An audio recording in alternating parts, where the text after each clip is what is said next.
तो फिर आपके पाँव भी लग जाएंगे। अब आप खुश हो? Thank you. तो पेंटिंग स्टार्ट करिए अभी। पेंटिंग स्टार्ट करी? आप मुझे बताओ क्या चाहिए? पजल। सबसे पहले तो मैं आप सभी का बहुत बहुत धन्यवाद करती हूँ। आपको याद भी होगा, अभी कुछ 2 या 3 दिन पहले मैंने जिंदल हॉस्पिटल में एक न्यूज़ बनाई थी, एक 12 साल की बच्ची पूर्वी को लेकर के।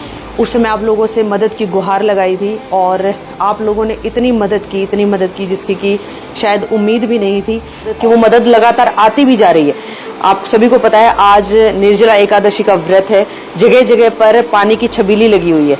तो ऐसे में एक गुप्त दान हमारे पास आया है और वो बताना नहीं चाहते थे, लेकिन फिर भी मैं थोड़ा बहुत उनके बारे में ज़रूर बताना चाहूँगी। लक्ष्मी मार्केट, जो कि हिसार की एक मार्केट है, वहाँ पर उन लोगों ने पहले सोचा था कि वो पानी की छबीली लगाएंगे, लोगों को पानी का जो है कि सेवा देंगे, पानी पिलाएंगे। लेकिन जैसे ही उन्होंने ये वीडियो देखी, उन्होंने पूर्वी को देखा, तो उसके बाद उनका विचार बदला और उन्होंने जो भी छबीली के लिए जो पैसे उन्होंने इकट्ठे किए थे, सभी से, किसी से 100, किसी से 200, किसी से 500, किसी से 1000, वो सारे पैसे उन्होंने इकट्ठे किए और वो पैसे मुझ तक पहुंचाए। वो एक गुप्त दान है उनकी तरफ से। एक और दान 5000 रुपए का मेरे पास आया हुआ था, तो आज मैं वो सब देने के लिए पूर्वी के पास आई हूँ।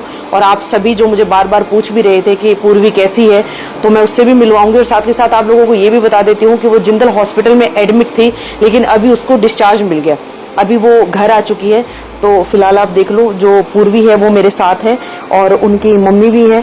तो मैं सबसे पहले तो वो गुप्त दान जो मुझे दिया गया है वो मैं इन लोगों तक पहुंचाने के लिए यहाँ पर आई थी। तो मैम ये 20,000 रुपए हैं, जिनमें कि 5,000 रुपए कहीं और से आए थे और 15,000 रुपए के लगभग जो है वो मार्केट, जो हिसार की एक छोटी सी मार्केट है, वहां से इकट्ठे होकर आप लोगों के पास आए। मैं उन सभी लोगों का धन्यवाद करना चाहूँगी, तहे दिल से धन्यवाद करना चाहूँगी कि मेरे इस हालात में उन्होंने अपने पर्सनली किसी भी अपनी उसमें डोनेशन में देने वाले पैसे है जो मुझ तक पहुँचाए और मेरी बेटी का इलाज करवाने में मुझे संभव मतलब मदद की। और जिसके वजह से आज मेरी बेटी मेरे घर आ चुकी है, उनके इलाज के, उनके सहारे की वजह से। मैं उनको बहुत बहुत बहुत ज़्यादा धन्यवाद करना चाहूँगी, क्योंकि मेरी ऐसी कंडीशन नहीं थी कि मैं अपने बच्चों को ना छोटी मोटी बीमारी की दवाइयाँ भी दिला सकूँ। तपस्या जी, बहुत सारे लोग मेरी वीडियो को देखने के बाद ये जानना चाहते हैं मुझसे कि पूर्वी के लिए किस तरह की मदद आपको चाहिए, किस तरह की मदद वो आपके लिए कर सकते हैं। तो कोई ऐसी चीज जो आप पूर्वी को दिलाना चाहते हैं, कोई भी ऐसी मदद जो आप लोगों से चाहते हैं, तो आप प्लीज उनको बताइए। अब तक का जो मेरा सफर था जिसमें मेरी बहुत सी मदद हो चुकी है, मुझे बहुत सी मदद बिना मुझे कोई आइडिया नहीं था मेरे पास इतनी मदद आ जाएगी। मेरे पास बहुत मदद आ चुकी है, मेरी बेटी की कंडीशन सुधर चुकी है, अब मुझे व्हील चेयर मिल चुकी है। अभी इसकी टांगों का कुछ ऐसा है नहीं कि अभी लग जाएगी, जब आगे जाके चलेगा तब उसका कुछ हमारे पास जमा भी हम कर लेंगे। उसके लिए भी मुझे ना अब इंसाफ चाहिएगा।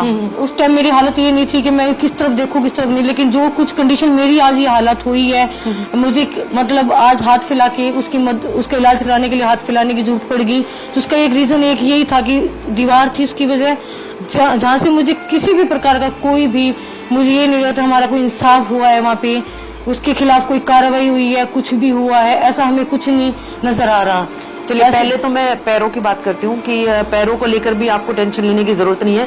हमारी बहुत सारी संस्थाओं से बात हो चुकी है और सब ये कह रहे हैं कि भाई हम फ्री ऑफ कॉस्ट जो है पूर्वी के पांव लगवाएंगे, तो वो आप बेफिक्र रहिए। रही बात इंसाफ की, तो क्या आपने जिस पड़ोसी की छत गिरी है उन पड़ोसियों के खिलाफ कोई कार्रवाई के लिए पुलिस प्रशासन का सहारा उसी टाइम हमने जैसे मेरे पापा को लेके जो थी, हमें उनकी वो थी पोस्टमार्टम करवाया था, हमने कंप्लेन भी की थी और उसके चलते हमने सब किया था, लेकिन पुलिस की तरफ से कोई कार्रवाई नहीं। उन्होंने सिर्फ एक ऐसे आके थोड़ी सी कार्रवाई करके वो देख के चले गए थे और FIR नोट की। उसके बाद उन्होंने कोई एक्शन नहीं लिया, कुछ उनसे कुछ पूछताछ नहीं की आस पड़ोस के लिए ये चीज सच में थी या नहीं, किसी से पूछ। पूरी गली वाले उनके हमारे साथ खड़े थे, उन्होंने पहले भी ऑब्जेक्शन उठाया था दीवार को लेके। उन्होंने कई बार कंप्लेन भी की हुई है उसकी, ऐसी बात नहीं है कंप्लेन नहीं की, फिर भी उन्होंने अपनी मनमर्जी की, क्योंकि उसको शायद कहीं से सपोर्ट मिल रही है, क्या कुछ मिल रहा है, तब उसे अपनी मनमानी की उन्होंने। अब आप क्या चाहते हैं कि क्या होना चाहिए? मेरा ये कहना है कि वो आगे जाके फ्यूचर में कोई ऐसी गलती अपने मतलब अगर आज कोई कदम ना उठाया गया तो वो उसको ये लगेगी कि मेरे खिलाफ कोई कार्रवाई नहीं हुई तो मैं कुछ भी कर सकता हूँ, कैसे भी अपना मकान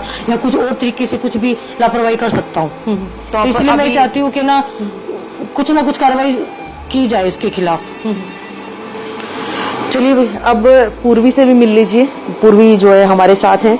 बेटा कैसे हो? ठीक हूँ। ठीक हो? बिल्कुल। घर आके अच्छा लग रहा है? अच्छा, अब आपने उस दिन जब मैं लास्ट टाइम वीडियो बनाने आई थी, आपने कहा था कि मेरे नकली पाँव लगवा दीजिए, है ना? तो आपकी जो बात है वो हमारे बहुत सारे लाखों लोगों ने देखी। हिसार की बहुत सारी ऐसी संस्थाएं हैं जो चाहती हैं कि आपको पाँव लगवाना। तो जैसे ही आपके पाँव इस कंडीशन में आ जाएंगे कि इनको लगवाया जा सकता है, तो फिर आपके पाँव भी लग जाएंगे। अब आप खुश हो? Thank you. कुछ कहना चाहते हो? बहुत सारे लोग उस दिन भी आपको देख रहे थे, आज भी देख रहे हैं। थैंक यू बोलना चाहती हूँ उनको। थैंक यू बोलना चाहते हो? अभी किस तरह से अपने आप को संभाल रहे हो? अभी तो उन्होंने कहा ज्यादा करना नहीं है दिमाग पे, तो पेंटिंग स्टार्ट करी है अभी। पेंटिंग स्टार्ट करिए? अरे वाह, क्या बात है। तो पेंटिंग का कुछ सामान चाहिए आपको? ला दिया। ला दिया?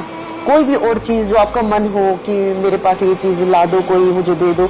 बहुत लोग चाहते हैं कि आपकी मदद करना, कुछ भी जो भी आप मुझसे निकालोगे सब वो चीजें ला के देंगे आपको। क्या चाहिए बताओ? मासी लेके आ रही है। मासी लेके आई है? तो और किसी से कुछ नहीं चाहिए? मासी तो फिर पैसे लगा रहे हैं, उनके खर्चा लगेगा। कोई ऐसे चाहे कि भी मैं फ्री में दे दूंगा आपको?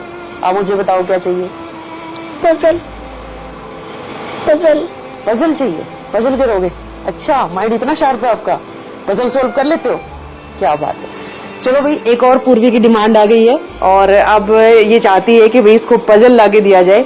और वैसे तो अभी देखिए फोन वगैरह ये कुछ नहीं यूज करती है, टीवी भी इसको अभी इतना देखना अलाउड नहीं है और बुक्स वगैरह भी अभी इतना रीड नहीं कर रही है क्योंकि डॉक्टर ने अभी मना किया है। बट हाँ, ड्राइंग और पेंटिंग वगैरह इसने शुरू कर दी है। तो अगर आप कुछ इनको देना चाहते हैं, पूर्वी के लिए कोई गिफ्ट देना चाहते हैं, तो वो भी आप दे सकते हो। और साथ में पजल जो है, अभी पूर्वी ने कहा है कि मेरे को पजल लाके दे दो ताकि यहाँ बैठे बैठे जो है थोड़ा सा अपना माइंड डिस्ट्रैक्ट कर ले, थोड़ा मन लगा रहे। तो इसके लिए अगर आप पजल भी देना चाहते हो लाके, तो आप गिफ्ट कर सकते हो। पूर्वी के मम्मी का जो नंबर है वो भी आपको फोन स्क्रीन पर नजर आ रहा है, आप इनसे बात करके भी पूर्वी तक पहुंच सकते हैं।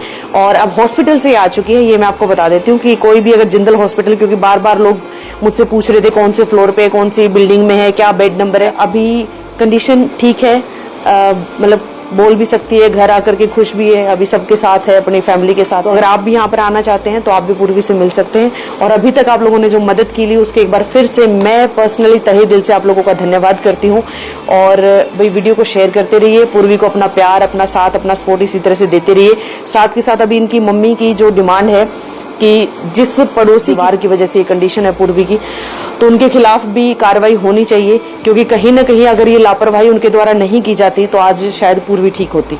तो पुलिस प्रशासन से मैं अपील करूंगी कि इस मामले को संज्ञान में लीजिए। एक छोटी सी साल की बच्ची का जो है पूरी लाइफ का सवाल है कि वो अपने दोनों पांव खो चुकी है। तो मैं पुलिस प्रशासन से अपील करूंगी कि इस मामले को गंभीरता से लेकर जो पड़ोसी है उनके खिलाफ जिस भी तरह की कार्रवाई हो सकती है वो कार्रवाई जरूर की जाए ताकि पूर्वी को इंसाफ मिल सके। नमस्कार।